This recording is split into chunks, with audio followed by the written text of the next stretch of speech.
Vamos a ver lo que necesitamos saber de fotografía básica. Para iniciar esta parte necesitamos primero que nada saber qué cosa es la fotografía.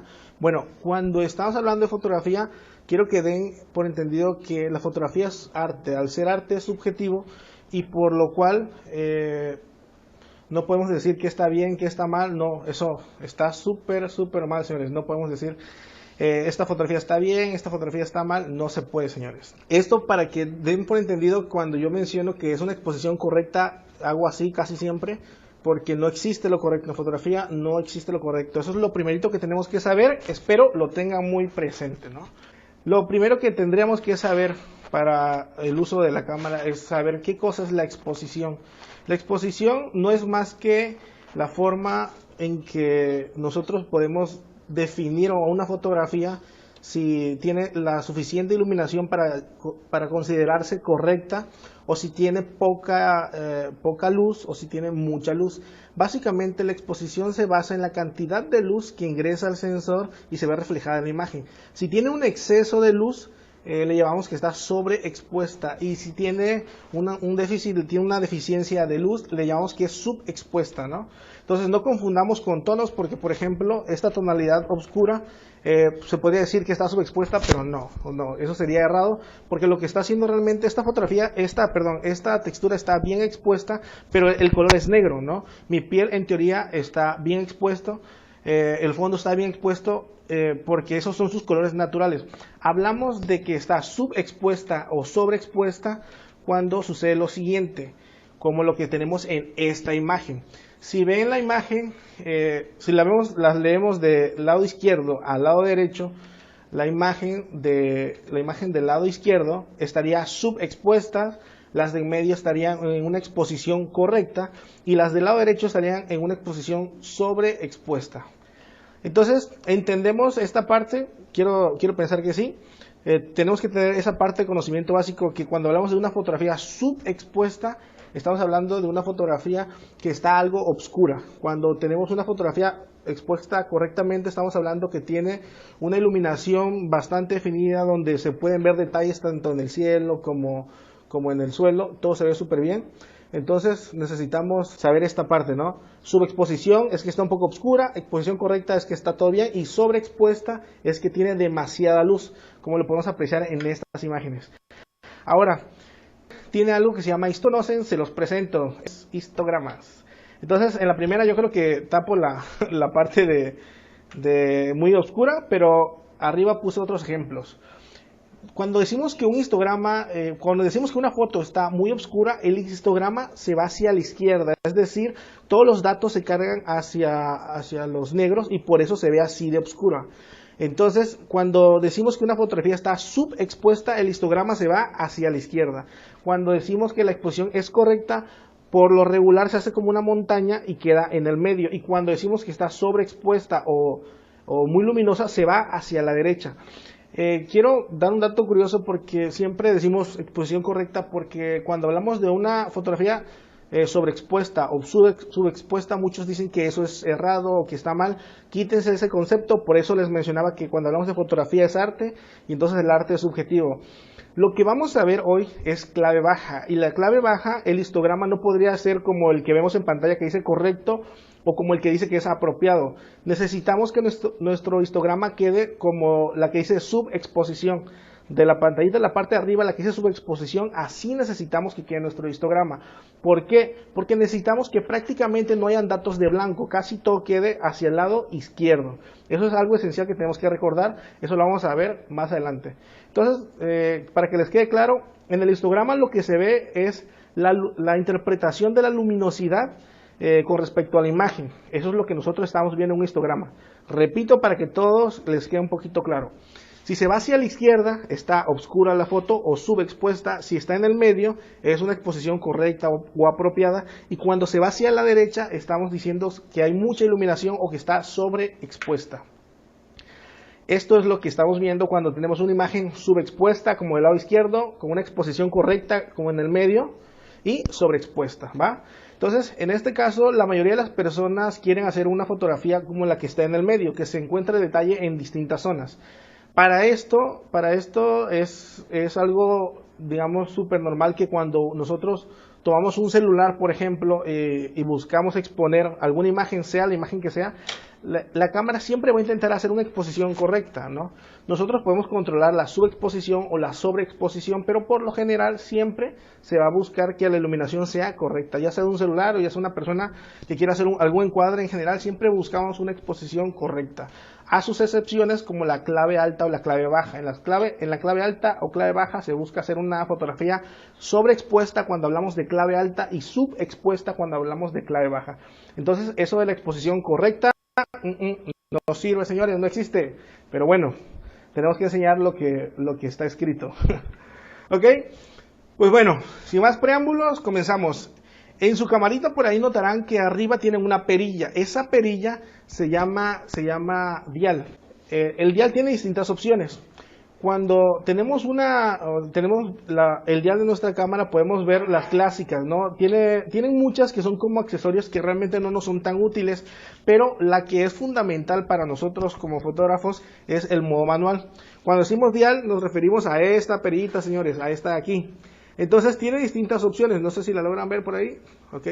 Tiene distintas opciones, pero a nosotros nos interesa la que dice modo manual, que está representada por la M. Se las encerré en un círculo rojo para que ustedes lo tomen muy en cuenta, que es donde nosotros deberíamos procurar estar trabajando casi siempre.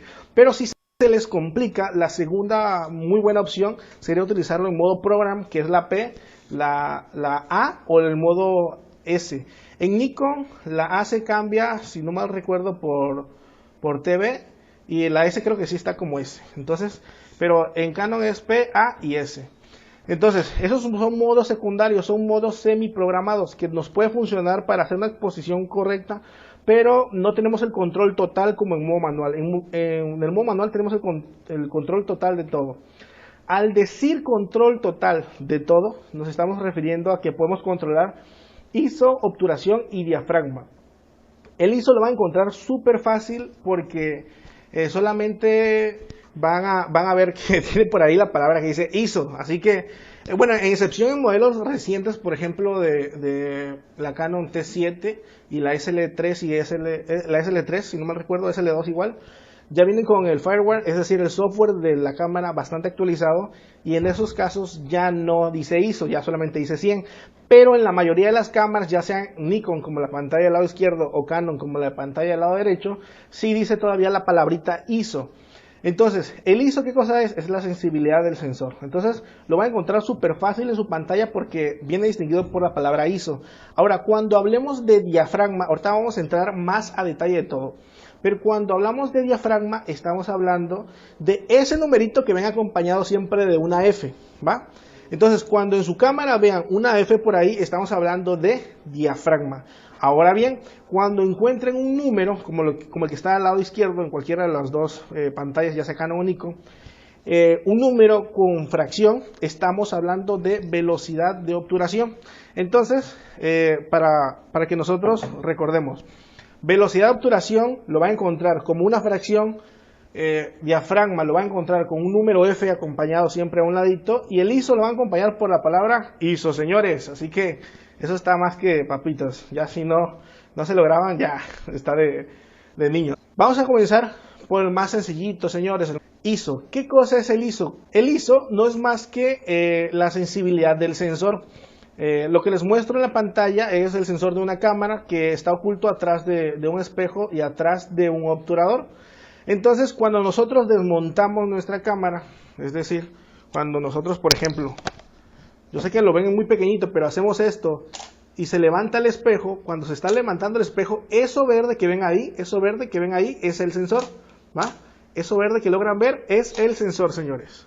Entonces, el sensor tiene una sensibilidad, es decir, este sensor puede captar más luminosidad o puede reducir la luminosidad, pero tiene una consecuencia, ¿no? Tiene un efecto secundario.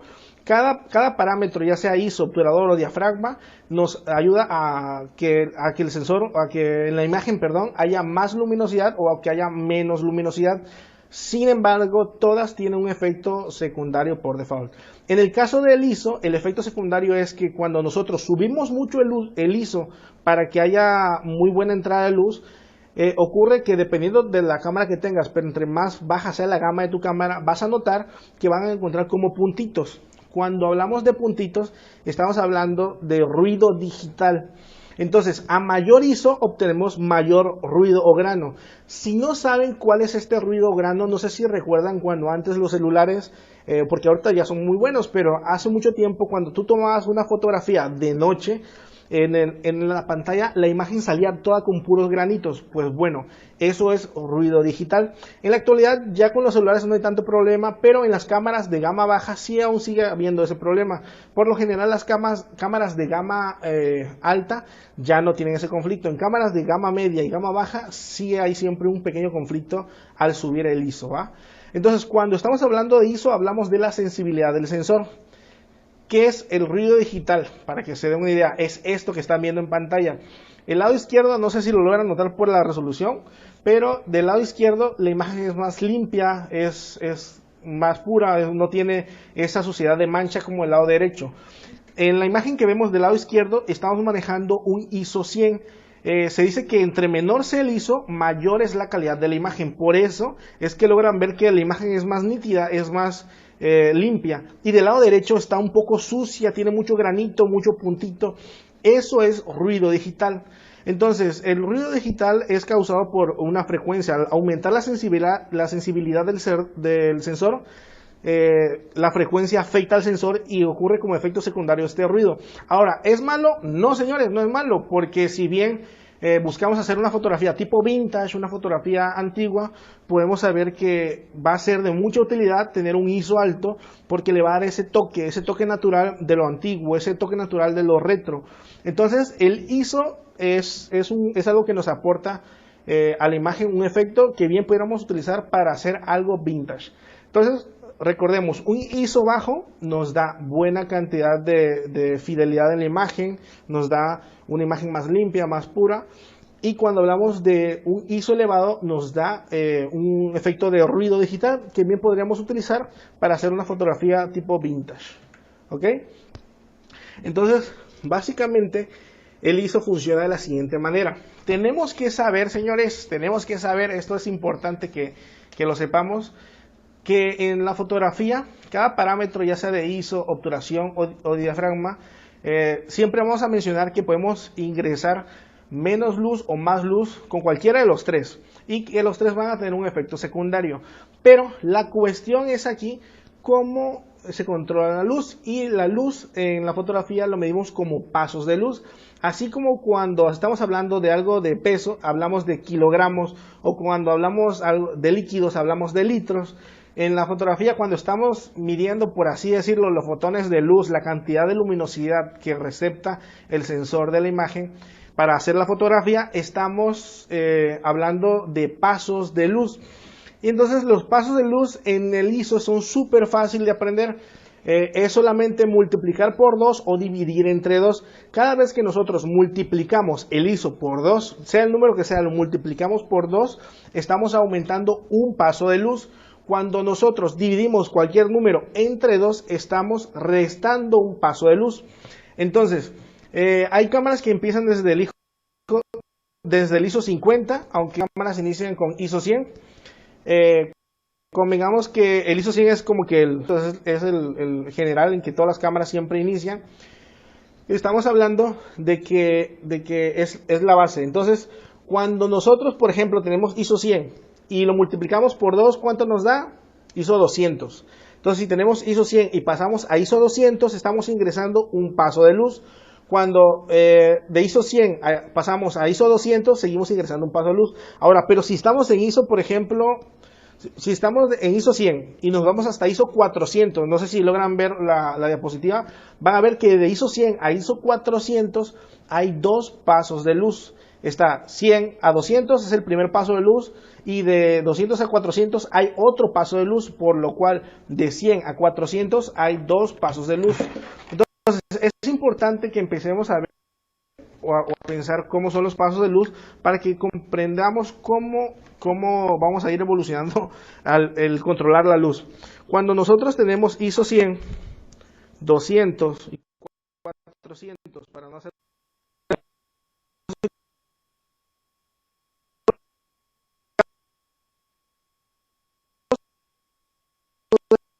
otro paso de luz, por lo cual cuando estamos de ISO 100 a ISO 400 estamos aumentando 2 pasos de luz. Entonces es tan sencillo como multiplicar por 2 cualquier número que tengas en tu ISO y vas a obtener un paso de luz. Ahora, en la forma contraria, por ejemplo, supongamos que tenemos ISO 1600, 800 y 400.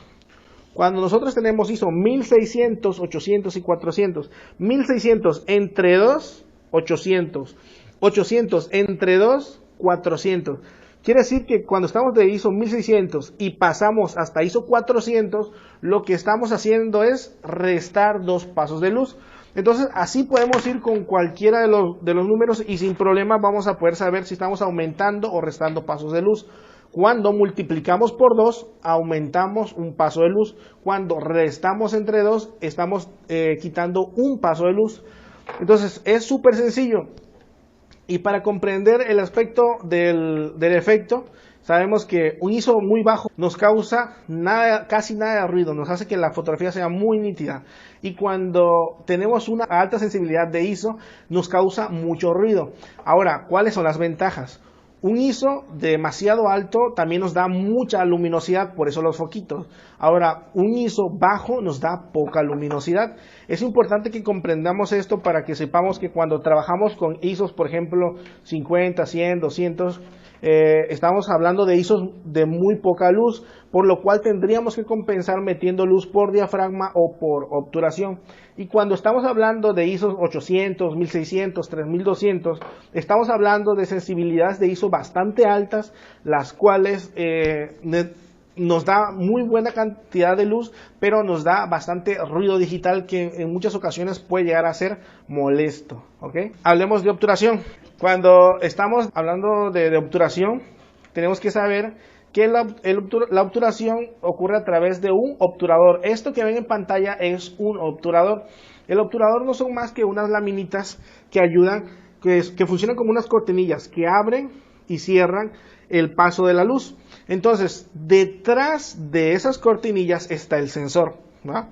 Entonces, cuando esas cortinillas se abren, permite el paso de la luz. Cuando esas cortinillas se abren y se cierran muy rápido, permiten un poquito de entrada de luz, es decir, entra menos luz.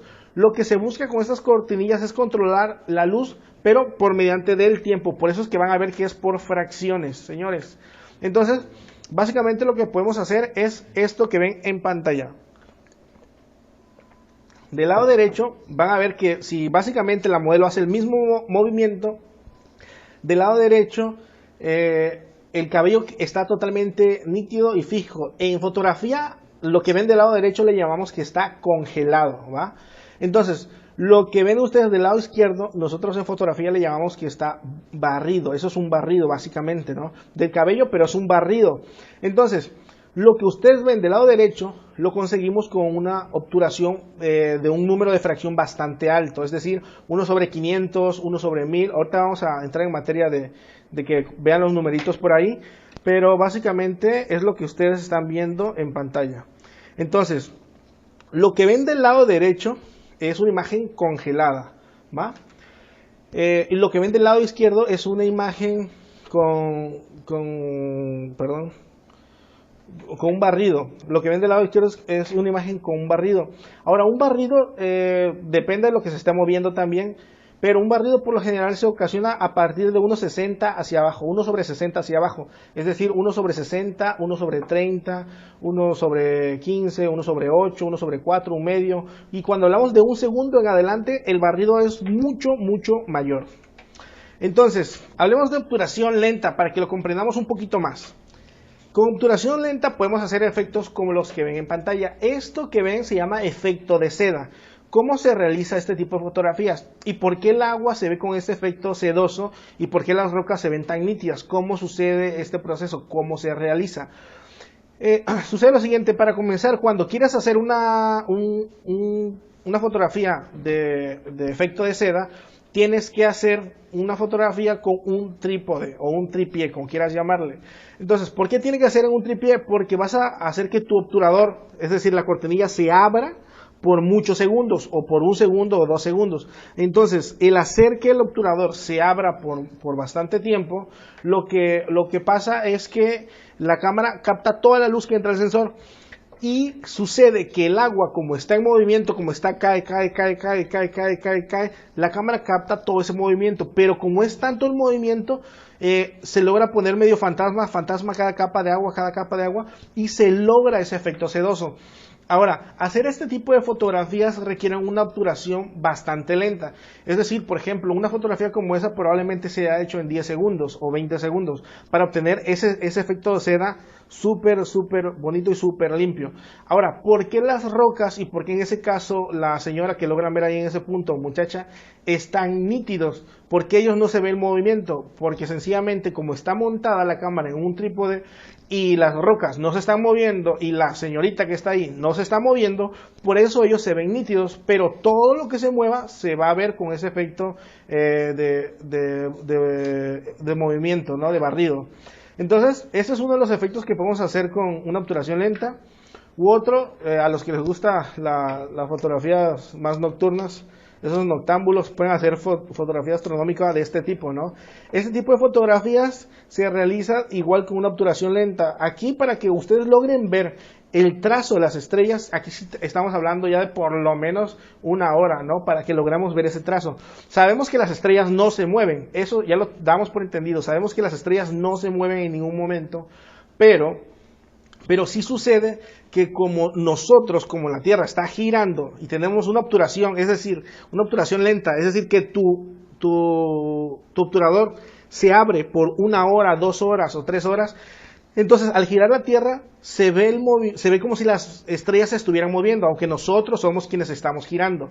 Entonces se logra ese efecto como de barrido estelar que ven en esta imagen. Una fotografía como esta, les comento que llevará aproximadamente 3 horas, yo calculo 3 horas. Yo una vez hice una fotografía como esta y fueron como 4 horas que me aventé para hacer ese tipo de barrido, pero la verdad puede quedar algo muy chulo. Como siempre, la recomendación es un trípode para poder hacer este tipo de fotografías del trazo de las estrellas, ¿no? Y esto obviamente en un horario súper de noche, estamos hablando de 2, 3 de la mañana sería mejor, para que no haya nada de iluminación por ahí. Ahora, de iluminación que nos afecte. Aquí en este tipo de fotografías es como que el plus. Lo ideal es que estemos alejados de la ciudad, ¿no? Aquí en esta fotografía se ve que no está tan alejada de una ciudad, pero probablemente sea una pequeña ciudad, porque entre más cerca estemos de las ciudades hay algo que se llama contaminación lumínica y eso entra al sensor y no nos permite hacer este tipo de fotos con mayor o muy buena calidad. Y también de preferencia, si pueden, que sea una noche que no haya luna llena, porque muchas veces quieren hacer este tipo de fotografías en un lugar que aunque esté muy lejos, pero si hay luna llena, la luz que está rebotando de la luna llena está incidiendo en el sensor y también afecta, ¿va? Entonces, este tipo de técnica se llama light painting y esto también se puede hacer con una obturación lenta. Una foto como esta probablemente se haya llevado 3-5 segundos y muy probablemente haya sido con la luz de un celular y está súper sencilla, es el mismo principio. Para todas estas fotografías el principio es una obturación lenta de segundos u horas, dependiendo de la imagen. Recordemos, la obturación se ocurre por un obturador, es decir, el aparatito que vieron al principio que está delante del sensor, que se abre y se cierra. Nosotros podemos hacer que esta obturación sea súper rápida o que sea súper lenta, que se abra por 1 hora, por 30 minutos, por todo el tiempo y ¡pum!, se cierre cuando nosotros le indiquemos. Entonces, esta fotografía me gusta o la quise mostrar porque no es mía, digo, claro que no es mía, pero me gusta mucho porque muchos los confunden y creen que la obturación es súper rápida, ¿no? Porque está congelado el tipo. Pero no es precisamente tan rápida, probablemente se ha hecho con una obturación de 1/30, por ejemplo, pero se tiene que hacer en tripié y lo que se hace es montar tu cámara en un tripié y hacer el disparo, pero moviendo tu cámara, ¿no? 1 sobre 30 se considera una obturación lenta. Estamos hablando que obturaciones rápidas se consideran arriba de 1 sobre 125. Es decir, 1 sobre 125, 1 sobre 250, 1 sobre 500, 1 sobre 1000, 1 sobre 2000. Todas esas velocidades sí estamos hablando de velocidades rápidas. Cuando hablamos de 1 sobre 60, 1 sobre 30, 1 sobre 15, 1 sobre 8, estamos hablando de obturaciones lentas. Entonces, esta fotografía probablemente se haya hecho con una obturación no tan lenta como horas o segundos como las demás, pero sí probablemente como 1 sobre 30. Y se hace colocando la cámara en un trípode y haciendo el disparo y ¡boom!, moviendo la cámara.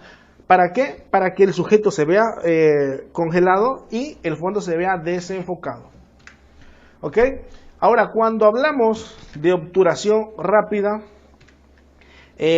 podemos hacer distintos efectos, por ejemplo, como esto, ¿no? El hecho de congelar gotas es súper artístico, pero si a eso le añadimos una modelo y si a eso le añadimos una muy buena iluminación, podemos tener fotografías como estas que en lo personal considero son espectaculares. Esta no es mía, pero es súper bonita, me llama mucho la atención por el congelado del agua, ¿no? Si bien igual y pueden photoshopear y meterle los splash adicionales, pero sí o sí los splash y la imagen se tuvo que haber captado con una obturación rápida. ¿Por qué estoy seguro? Porque si hubiese sido una obturación lenta, se vieran el barrido en las gotas o el barrido en ella. Y entonces también convengamos que no es una posición muy cómoda en la que puedan tardar tantísimo tiempo las modelos. Entonces, esta fotografía se hizo con una obturación rápida y lo que se busca, ¿qué es? Es congelar el movimiento de la modelo y del agua, ¿no? Entonces, este tipo de fotografías, por ejemplo, no sé si saben a qué velocidad mueve las alas de un colibrí, yo no recuerdo, pero es una velocidad bastante rápida, por lo cual no podrías captarla, yo creo que ni con 1 sobre 1000 y 1 sobre 2000. Yo calculo que para captar a un colibrí así, tendríamos que utilizar una velocidad de obturación de 1 sobre 8000. ¿Por qué? Porque está súper impecable las alas, la definición, la nitidez. Se ve un micro barrido, si son muy detallistas, se ve un micro barrido en la ala que está más del lado izquierdo, que realmente es la ala derecha del colibrí. Pero sí estamos hablando de que es una fotografía que es muy complicada de hacer y que definitivamente no se pudiera hacer con una obturación de 1 sobre 250, 1 sobre 500, imposible. Mucho menos de 1 sobre 30, un segundo, no, eso sería imposible.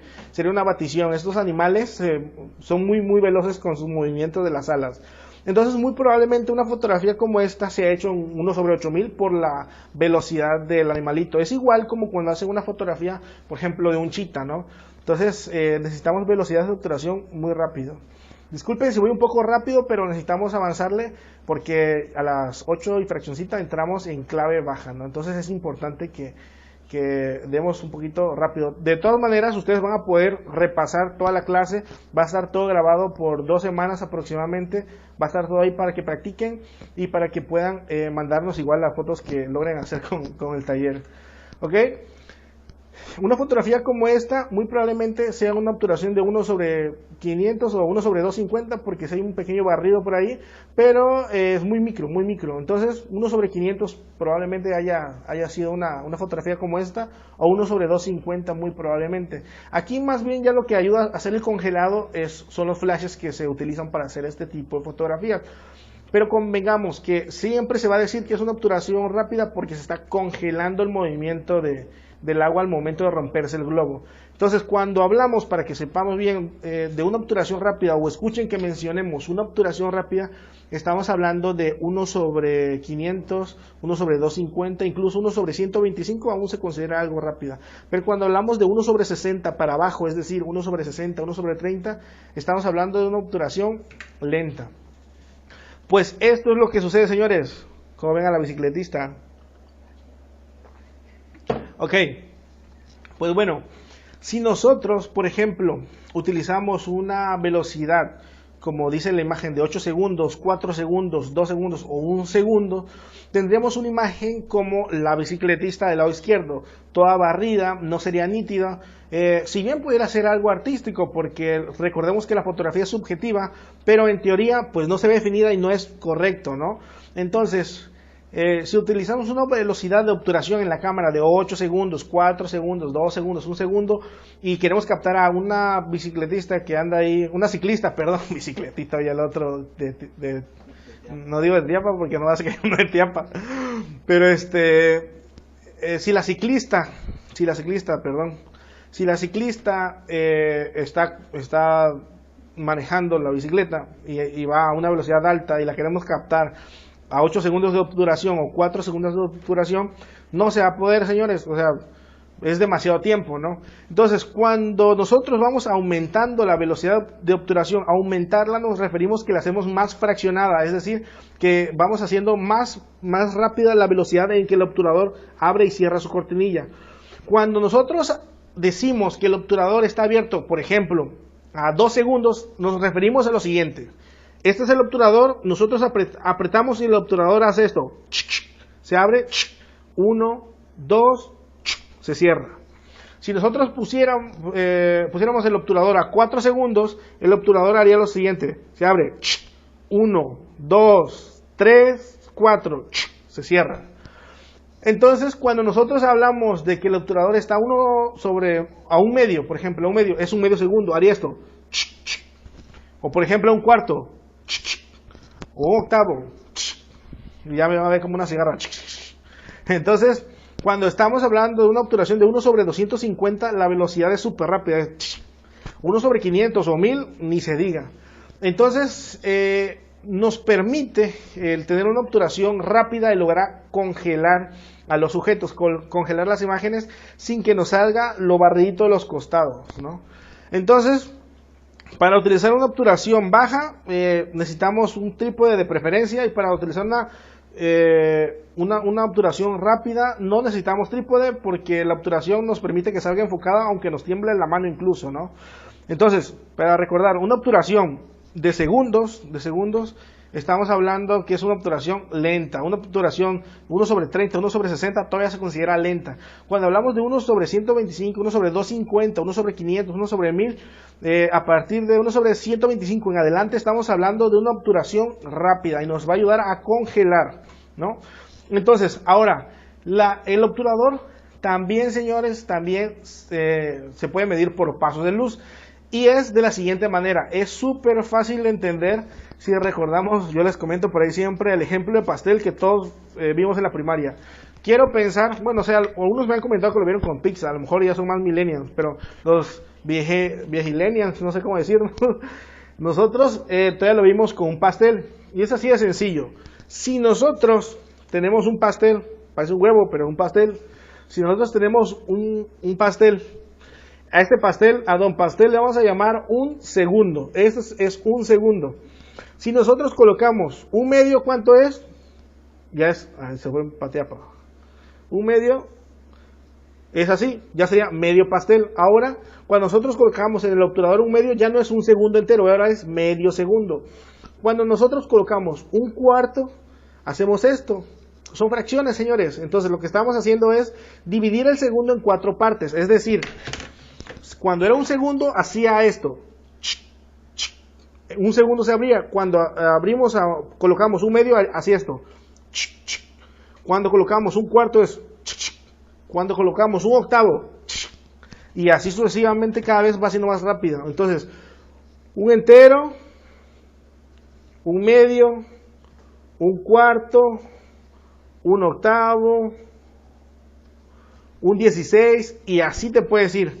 Entonces, si se dan cuenta, conforme aumentamos la velocidad de obturación, la fracción de segundo se va haciendo cada vez más pequeña, por lo cual esto hace que entre menos luz al sensor, pero podamos congelar. Entonces, aquí los pasos de luz son tan sencillos como en el ISO, es multiplicar y es dividir. El problema, señores, el conflicto es que son fracciones y muchos no les gusta dividir o multiplicar fracciones. Entonces, solamente para que recordemos, cuando tenemos un medio y lo dividimos entre 2, ¿cuánto nos da? Un cuarto. Un cuarto dividido entre 2 nos da un octavo. Un octavo dividido entre 2 nos da un 16. Aquí hay una variante. Cuando se colocaron todos los parámetros para que no se fueran haciendo números más chiquitos, Un octavo dividido entre 2 sería 1 sobre 16. Y aquí en la fotografía no es así. Un octavo dividido entre 2, nos salteamos el 1 sobre 16 y nos quedaría 1 sobre 15. Y ahí ya continuamos normal. Un quinceavo entre 2, 1 sobre 30. Un 30 entre 2, 1 sobre 60. Y aquí viene el siguiente donde se recupera otra vez la fracción perdida. 1 sobre 60 entre 2 estaríamos hablando que fuera 1 sobre 120.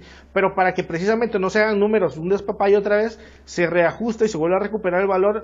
Y en vez de ser 1 sobre 60 entre 2, que nos da 1 sobre 120, se ajustó a 1 sobre 125. Y ya de ahí continúa normal. 1 sobre 125 entre 2, 1 sobre 250, 1 sobre 250 entre 2 nos da 1 sobre 500, 1 sobre 500 entre 2, 1 sobre 1000, y así puede recordar toda su primaria, señores. Cada uno de estos, cada vez que nosotros dividimos entre 2, estamos haciendo la fracción más pequeña, por lo cual entra menos luz al sensor. Ahora, cuando multiplicamos entre 2, por un ejemplo, un octavo por 2 es igual a un cuarto, o un cuarto por 2 es igual a un medio. Cuando nosotros multiplicamos la fracción por 2, estamos aumentando luz al sensor. Entonces, va de la siguiente manera, señores. Lo que tenemos que entender aquí, porque aquí lo complicado es que se les puede, si son muy buenos en las matemáticas, 1 octavo, 1 sobre 8, y lo dividimos entre 2, esto realmente es igual a 1 sobre 16. Pero aquí este se cambia por 1 sobre 15. Y cuando nosotros tenemos 1 sobre 60, eso debería de dar, entre 2 sería igual a 1 sobre 120. Pero aquí se cambia a 1 sobre 125. Es solamente los dos que hay detalles. En un octavo, cuando se divide un octavo entre 2, debería ser 1/16, pero se cierra en 1 sobre 15. Y en 1 sobre 60 entre 2 debería de ser 1 sobre 120. Y se queda en 1 sobre 125. Son las únicas dos anomalías que encontrarán en las fracciones de la velocidad de obturación. Recuerden que van a poder repasar todo el video por si tienen duditas por ahí. De todas maneras, al final vamos a resolver cualquier duda que tengan por ahí. Pero es importante que avancemos. Entonces, entre más entero sea la fracción de segundo, corremos riesgo de trepidación, se va a mover un poquito la imagen y vamos a obtener barridos, pero va a entrar más luz al sensor. Y entre más fraccionado hagamos el número, la velocidad de obturación es mucho más rápida, por lo cual nosotros congelamos, pero quitamos luz a la imagen. También tenemos que recordar que la velocidad de obturación, muy independiente que nos haga el efecto de barrido o de congelamiento, entre más fraccionado es el número, recuerden esto importante, entre más fraccionado es el número, más 1 sobre 1000, 1 sobre 1000, sobre 2000 sea el número, entre más fraccionado es el número, estamos congelando y estamos perdiendo luz. Y entre más entero sea el número, estamos recuperando luz, obteniendo más luz, pero nos causa barrido, por lo cual vamos a necesitar trípode o tripié, señores. Hablemos del diafragma. Este es el que les complica la cabeza a todos. El diafragma es esto lo van a encontrar en su lente. El diafragma va en el interior del lente y es el causante de que hagamos lo que se conoce por ahí como efecto bokeh. Un diafragma muy abierto nos permite mayor entrada de luz. En este caso, por ejemplo, sería un F2, un F2.8, y se ve bastante la entrada de luz, ahí es más que obvio. Y en un F16, F22 estamos hablando que el diafragma es bastante cerrado y por lo cual permite la entrada de menos luz. Esto nos va a hacer que nosotros podamos tener una mayor profundidad de campo o una profundidad de campo reducida.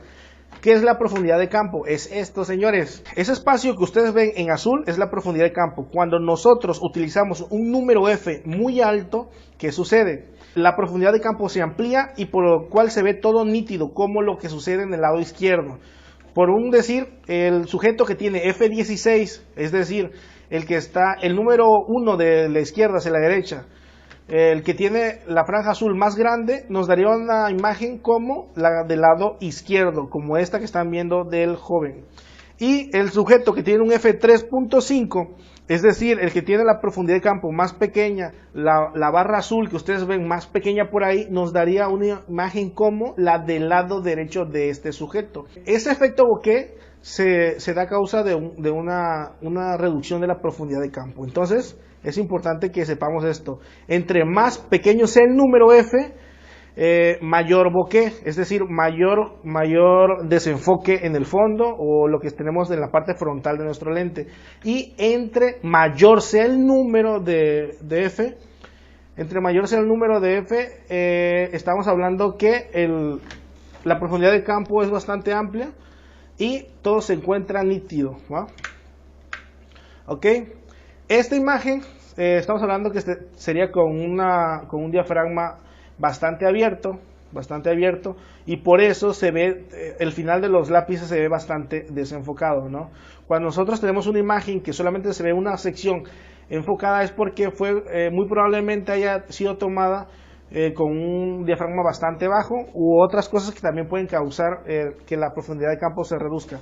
Ya la veremos un poquito más adelante, pero como estamos hablando del diafragma, el bokeh se causa a través de bajar el número de diafragma, porque realmente se amplía el diafragma. Como ven aquí, cuando nosotros bajamos el número de diafragma, se amplía la apertura del diafragma. Cuando nosotros aumentamos el número de diafragma, como F22, el diafragma se reduce, la apertura se reduce. Entonces, una fotografía como esta muy probablemente haya sido hecho con un F8 en adelante. ¿Por qué? Porque todo está nítido, o sea, no hay nadita de desenfoque. También que el ángulo afecta bastante, pero en estas fotografías, cuando ven todo nítido, son con diafragmas altos, y cuando ven con borrosidades como esta, estamos hablando de un diafragma bajo. ¿Ok? Entonces, ¿qué efecto nos da? Bueno, la apertura del diafragma o el diafragma nos da esa profundidad de campo reducida, que es a lo que nosotros llamamos bokeh, o esa profundidad de campo bastante amplia, que es a lo que nosotros llamamos que una fotografía esté del todo nítida. Entonces, cuando nosotros tenemos un número F bajo, tenemos un diafragma bastante abierto, por lo cual tenemos esa parte borrosita que a todos les gusta. Y cuando tenemos un número F alto, el diafragma se cierra y tenemos todo nítido, todo a foco. Si ustedes conocen mi estilo, yo por general yo tomo todo en F11 o F13, porque a mí me gusta que todo esté muy nítido. Entonces utilizo un número F bastante alto. Pero la mayoría de los fotógrafos toman con aperturas bastante amplias, es decir, F2, F2.8, F1.8 o inferior si es posible, porque les gusta mucho que haya bastante bokeh. Entonces, si a ti te gusta bastante el bokeh, tienes que comprar en un futuro, o tienes que ir pensando en comprar un lente de una apertura bastante amplia, ¿no? Entonces, esos son básicamente los principios de la apertura. Ahora, tenemos que saber que también la apertura se mide en pasos de luz. Y en este caso, aquí en esta imagen, si la estudian, van a poder aprender cómo son los pasos de luz. Aquí iniciamos en el F1.4. De hecho hay F1.2 igual, ¿no? Sí, hay F1.2. Y por ahí hay unos lentes que se llaman Lens Baby, que alcanzan aperturas de diafragma 0 incluso. Cuando nosotros tenemos un lente F1.4, que lo vamos a poner como referencia, que es como lo normal, nosotros el siguiente paso de luz sería F2, y el siguiente sería 2.8, y el siguiente 4, y 5.6, 8, 11, 16, 22 y 32. Aquí no se multiplica por 2, aquí no se divide entre 2, ¿no? Aquí hay que aprendérselos de memoria, pero por ahí hay un truquito muy sencillo, que si ustedes se aprenden el número 1 y el número 1.4, van a saber que es muy fácil aprenderse toda la tabla. Si nosotros hacemos lo siguiente y multiplicamos 1 por 2, nos da 2, 2 por 2, 4, 4 por 2, 8, 8 por 2, 16, y así puede seguir. O por ejemplo, 1.4 por 2, 2.8 por 2, ¿no? 5.6 por 2 nos daría, así te vas. Si ustedes analizan esos números y los hacen en una tabla, en un papel o demás, podrán ver que es solamente de irlos intercalando. Pero si se les complica de esta forma, ya no se los explico tan a detalle por el tiempo, pero si se aprenden esta imagen, si se aprenden 1, 4, 2, 2.8, 4, 5, 6, 8, 11, 16, 22 y 32, si se aprenden esos números, pues ya, tienen la vida resuelta, no tienen que andar multiplicando y haciendo intervalos y demás. Entonces, tenemos que, por último, comprender que todo esto nos lleva a saber qué cosa es el triángulo de exposición. Entonces, el triángulo de exposición nos dice que se rige por la velocidad, apertura e ISO, ¿no? Cuando hablamos de velocidad estamos refiriéndonos a velocidad de obturación. Cuando decimos apertura nos referimos al diafragma, y cuando hablamos de ISO nos referimos al ISO, señores. Eso está súper fácil. Entonces, sucede lo siguiente, vean este triangulito por ahí y apréndanselo, pero esto es lo que me interesa que comprendan en su cabecita, que necesitamos reforzar. Si ustedes ya lo conocen, pues necesitamos reforzarlo. La apertura, es decir, el diafragma, cuando es bastante cerrado, es todo muy nítido, ¿no? Entre más cerrado sea el diafragma, más nítido se ve la imagen. Y entre más abierto sea el diafragma, como el lado derecho, hay mayor bokeh. Recordemos que es porque reducimos la profundidad de campo. Ahora, cuando tenemos un número muy alto como F32, F22, se está reduciendo bastante la cantidad de luz. Disculpen que ahí me equivoqué en la parte de arriba. Era menos luz y más luz. Donde dice más luz era menos luz, y donde dice menos luz era más luz. Disculpen, pero que lo hice en la madrugada, estaba yo muriéndome. Ok, entonces, corrigiendo ese error, cuando nosotros tenemos un F32, un F22, estamos haciendo estamos haciendo el diafragma bastante cerrado. Entonces, un diafragma bastante cerrado nos causa menos luz, nos da menos luz en la imagen. Y un diafragma bastante abierto, como F2, F2.8, F1.4, nos causa que haya desenfoque, es decir, bokeh, y también nos da menos luz.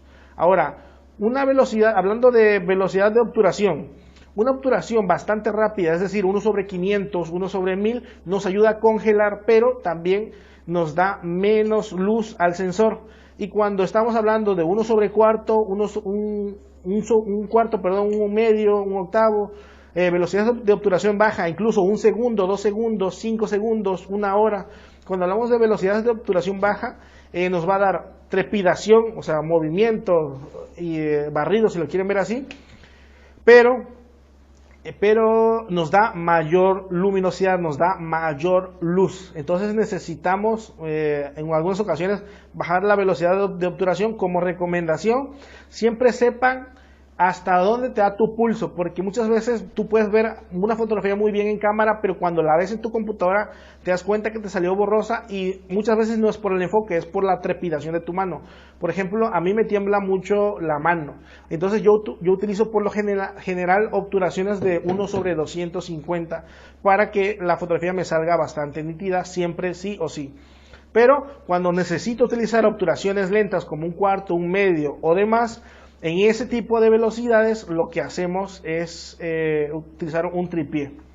Entonces, recordemos otra vez, una obturación bastante rápida congela, pero nos da menos luz, y una obturación lenta hace barridos, pero nos da mayor luz.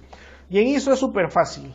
Un ISO muy bajo nos da mayor calidad de luz, pero nos da menos luz, y un ISO muy alto nos da bastante luminosidad, pero también nos causa mucho ruido digital, que si bien decimos no está mal, podemos utilizarlo para hacer un efecto vintage. Entonces, básicamente eso es todo lo que tenemos que ver y saber de apertura, velocidad de obturación e ISO, o recordar por si ya lo sabían, para que les quede presente. Ya tal vez más adelante hagamos un taller básico pero completo, ¿no? Esto solamente superficial, es por arribita, para que entremos en materia. Espero y puedan estudiar toda la parte de lo básico. Es muy importante que ojalá y lo puedan estudiar. Si no pueden estudiarlo, pues qué lástima, pero es buen material. Realmente es un pedacito de lo que es todo lo que es ISO, obturación y diafragma. Ver todo lo que es ISO, obturación y diafragma es muchísimo, señores, es bastante tema. Pero pues es necesario que aprendamos, ¿no?